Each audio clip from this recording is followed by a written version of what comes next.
Fala galera, Prof. Tabita aqui pra gente chegar aqui na nossa revisão, tá bom? Essa é a nossa aula 17.2, mas a gente vai revisar aí a 17.1, onde nós falamos sobre duas moléculas muito importantes para o nosso organismo, que são as proteínas e os ácidos nucleicos, tudo bem?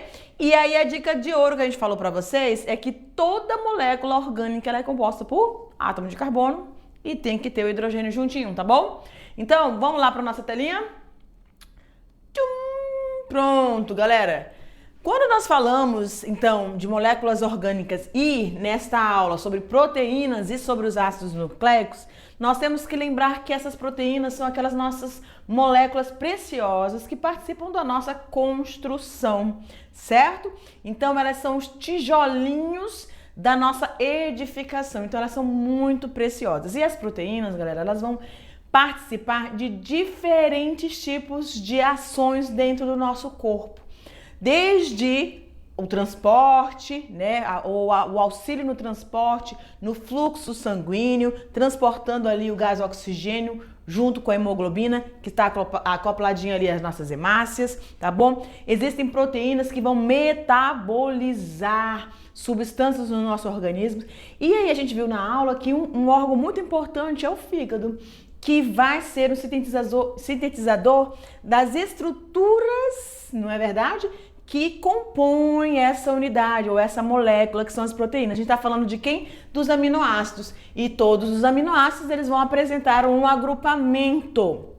E o agrupamento específico deles é o grupo amina e o grupo carboxila, tá bom? Que está ali compondo uma das duas, né, das ligações químicas que esse carbono vai fazer. Então ele faz uma ligação química com a carboxila, outra ligação com a amina e também com o hidrogênio. E aí o Rzinho, professora, é aquele radical livre que pode ser aí qualquer outra substância que vai fazer parte da composição daquela molécula, tudo bem?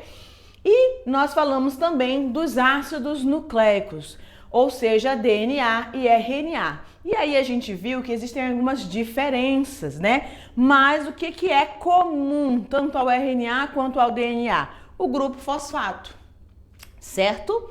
O grupo fosfato, ele vai estar presente em ambas moléculas. O que vai diferenciar? A pentose. A pentose, ou seja, esse açúcar, ele vai ter uma diferença, tudo bem? Então, a pentose aqui, ela vai ter uma diferença. No caso do RNA, ela vai ser a ribose, certo? E no caso do DNA, a desoxirribose. Perfeito? Então já muda aí o açúcar que compõe essa molécula. E o que mais que vai diferenciar? Base nitrogenada.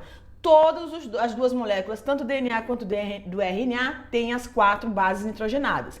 Mas aí quais são as presentes no RNA? Você vai ter a adenina, a guanina, a citosina e a uracila. E no DNA, a adenina, guanina, citosina e timina. Então, essas são as diferenças em relação a essas duas moléculas, tá? Quando a gente olha estruturalmente. Então, uracila no RNA e timina no DNA. Base da pentose, uma é ribose e outra desoxirribose, que ela perde, o DNA perde um átomo de oxigênio, tá bom? E o comum fosfato. O que mais, professora, que é diferente? É que no DNA nós temos duas, né? Eita, queria fazer outra cor e não deu certo. Nós vamos ter duas, tá? Alças, ou seja, elas são trançadas, como se fosse uma escadinha, tá bom? E no RNA você vai ter somente uma, né? Ela é espiraladinha, mas é só uma. Tudo bem? Então volta aqui pra mim. A gente falou então dessas duas moléculas, agora vocês vão ficar aí com a atividade de vocês e daqui a pouco a gente volta para a atividade, tá bom? Tchau, tchau.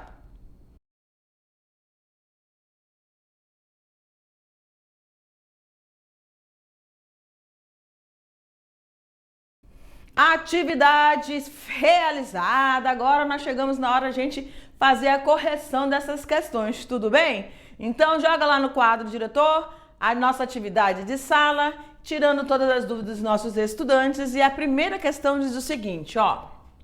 Fica ligadinho aí. A estrutura do DNA, que é o ácido desoxirribonucleico, ela é composta por uma longa cadeia de nucleotídeos. Tudo bem? Que por sua vez apresentam 3 componentes fundamentais. Então nós já sabemos que nós vamos ter, deixa eu pegar o marca-texto, uma base nitrogenada, um açúcar, que é no caso a desoxirribose, no caso do DNA, e um grupo fosfato, que vai ser comum para as duas moléculas, tanto do DNA quanto do RNA, perfeito? Essas estruturas se organizam de forma complementar, formando a famosa dupla hélice, que carrega as informações genéticas dos seres vivos, ok? Então, nós temos um DNA, um material genético no núcleo das nossas células, e esse material genético, ele vai ser responsável, então, por transcrever uma outra molécula de RNA. Certo? Mas lá pra frente vocês vão ver isso aí. E desse RNA, que é o RNA mensageiro, você vai ter aí, junto com o RNA ribossômico, junto com o transportador, você vai ter a tradução de uma proteína que a gente falou aqui nessa aula, correto? Então, bora lá.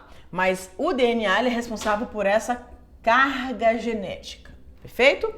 Observe o esquema simplificado a seguir, que representa parte de uma cadeia de DNA.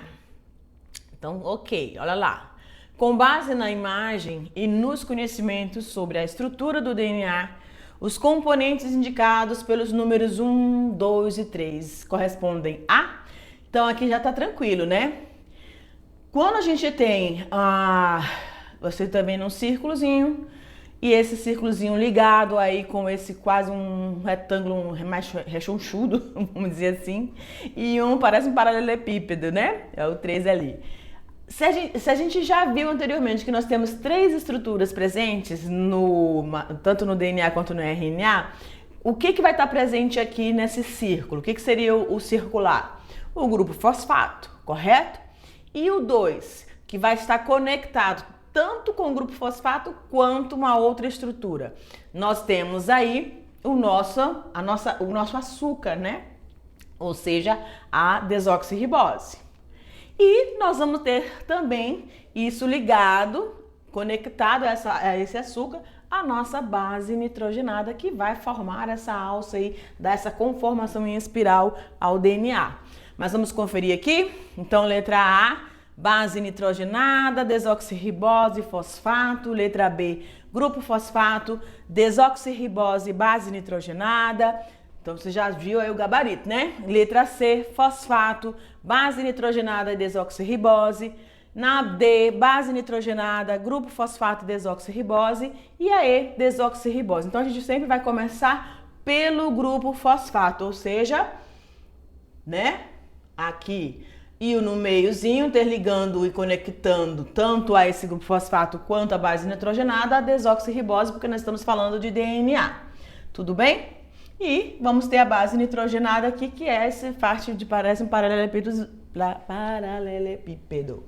Tá bom? Então, grupo 1, 2 e 3, ou números 1, 2 e 3 correspondem à alternativa gabarito letra B. Perfeito? Questão de número 2. Deixa a prof beber uma aguinha aqui.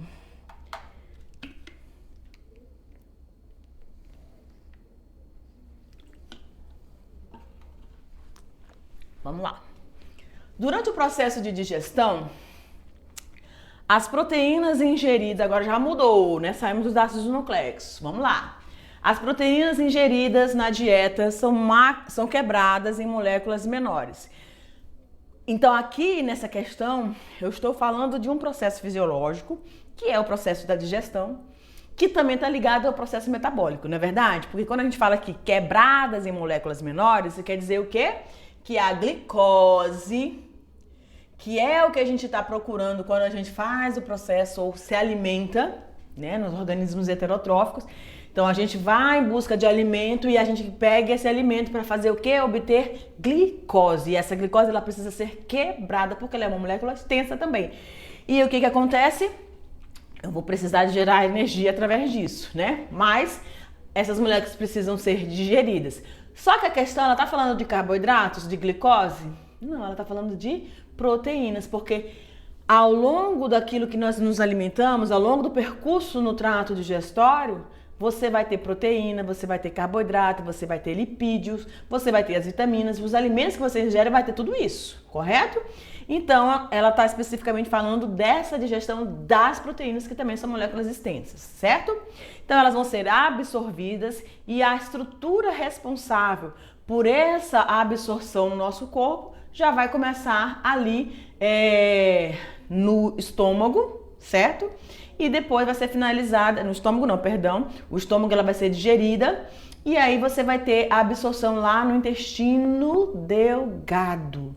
É lá nessa parte do nosso sistema digestório que nós temos a absorção de tudo aquilo que nos é útil, no intestino delgado, tá bom? O que não vai ser aproveitado vai lá pro grosso e vai para ser finalizado, tá bom? Então, elas sendo absorvidas e reutilizadas, quem, professor? As proteínas pelo nosso organismo para as diversas finalidades fisiológicas.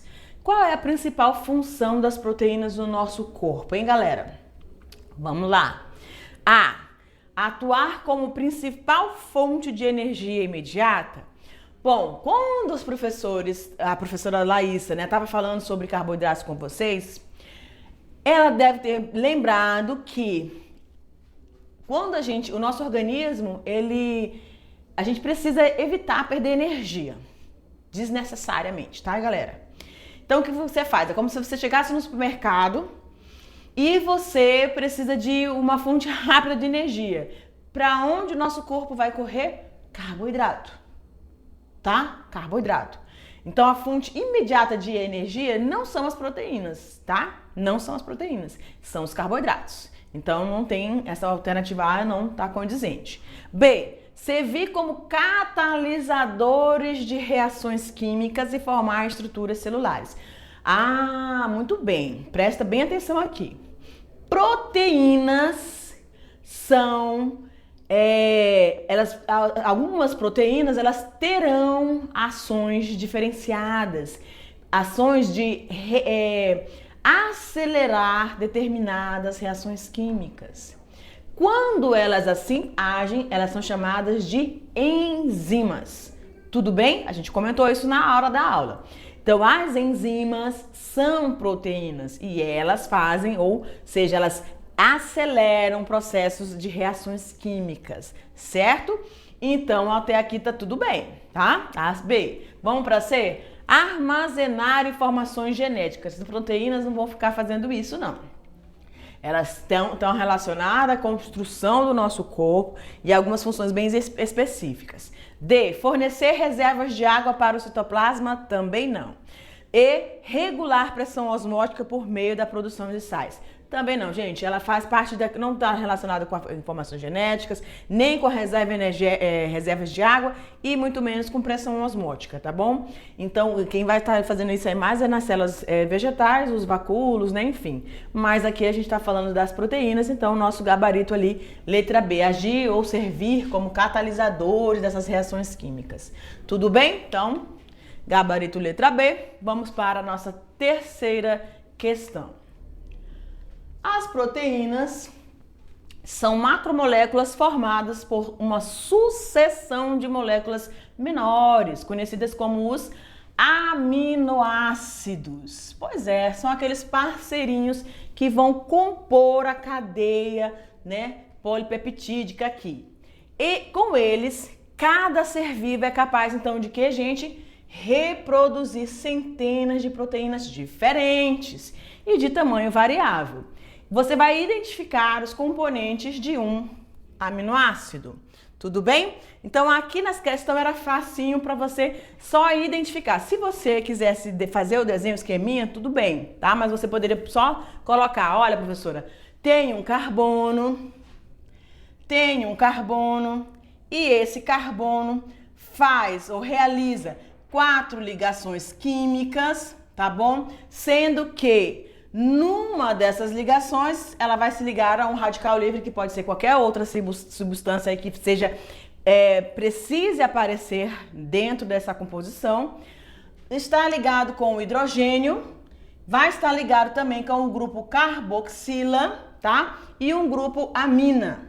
Então, ela vai sempre fazer essas 4 ligações. Então, o aminoácido, que é essa estrutura menor, que vai formando a cadeia polipeptídica, tá? Que vai construir, então, essas macromoléculas que são, no caso, as nossas proteínas. Perfeito? Vamos seguindo? Quarta questão, galera, é o seguinte. A alimentação equilibrada é fundamental para o bom funcionamento do nosso organismo. É óbvio, né? Ser humano sem se alimentar ou desidratado, ele não consegue funcionar, não consegue ter energia necessária para suas funções vitais, né? Então a alimentação é chave disso. Especialmente em relação ao quê? Ao fornecimento de compostos essenciais e à síntese de proteínas, tá? Os aminoácidos, unidades básicas dessas macromoléculas, podem ser classificados quanto à capacidade do organismo em produzi-los. Assim, o conhecimento sobre essa distinção é relevante tanto em dietas balanceadas, ok? Quanto em tratamentos clínicos voltados à nutrição. Então, isso aqui tá bem relembrando o que a gente viu durante a aula, quando nós falamos lá dos aminoácidos essenciais, você lembra? E aqueles aminoácidos que nós precisamos adquirir ali através da nossa alimentação, tá bom? Com base nos conhecimentos sobre os aminoácidos que compõem as proteínas humanas, os aminoácidos naturais e os essenciais diferem por quê? Vamos lá? Os naturais são encontrados apenas em proteínas de origem vegetal, enquanto os essenciais estão presentes nas proteínas animais. B. Os naturais podem ser convertidos em essenciais durante a digestão, olha já, processo que ocorre exclusivamente no fígado. E o C. Os naturais são sintetizados pelo organismo, enquanto os essenciais precisam ser obtidos por meio da alimentação. Então tá bem, mas o que a gente está falando aqui, né? Ou falou durante a aula. Letra D, os essenciais são produzidos por bactérias intestinais, enquanto os naturais, esse daqui é para pegar um distraído mesmo na hora da questão, tá bom? Enquanto os naturais só podem ser adquiridos através da ingestão de suplementos. Como assim, prof? Letra E, os essenciais e naturais são termos sinônimos, pois todos os aminoácidos são igualmente produzidos pelo nosso organismo. A gente viu que não, né? Nós temos aqueles que são sintetizados pelo nosso organismo, enquanto aqueles outros precisam ser adquiridos através da nossa alimentação. Então, o nosso gabarito letra C aqui, tá bom? Perfeito? Vamos para a última questão, galera, já quase finalizando. Durante um experimento, um estudante analisa a estrutura do DNA. Ele destaca a presença de nucleotídeos formados por uma base nitrogenada, um açúcar e um grupo fosfato. Assinale a alternativa que descreve corretamente uma característica importante dessa molécula. Vamos lá? Letra A, o DNA pode apresentar qualquer base nitrogenada em sua dupla hélice, dependendo da necessidade da célula.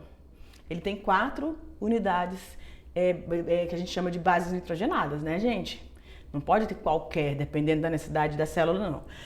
B, o DNA forma moléculas de fita simples, senão a gente já viu que é dupla hélice, né? E que se unem para criar dupla hélice no final. Não, ele já tem a dupla hélice. C, o DNA é uma molécula de dupla hélice, onde a adenina emparelhada com a timina e a guanina emparelha-se com a citosina, assegurando a fidelidade da replicação. Ok, tá batendo aqui. D, o DNA é uma estrutura que se dissolve completamente em água, perdendo sua forma original. Meu Deus. Letra E, a mudança aleatória na estrutura do DNA é essencial para a correta transmissão de informações.